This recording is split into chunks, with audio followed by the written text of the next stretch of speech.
To je začasen dom Huseinove družine. V tem šotoru skupaj jedo, spijo in bivajo vsi družinski člani.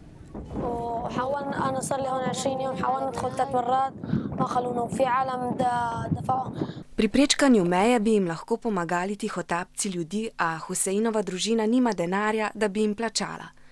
Čeprav so v begunskem taborišču bolj varni, kot bi bili v njihovem pravem domu v Siriji, pa je življenje v šotoru neudobno in včasih tudi nevarno.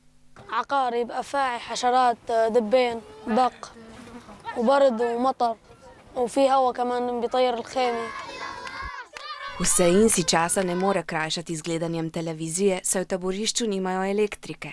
Tudi nogometa ne more igrati, saj nimajo niti žoge.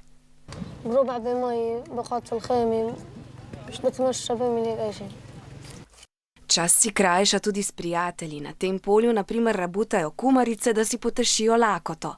Ta jih spremlja na vsakem koraku. V taborišču si Husein ne želi ostati, a tudi v Turčijo ne želi. Vleče ga nazaj domov, pogreša namreč svoje običajno življenje.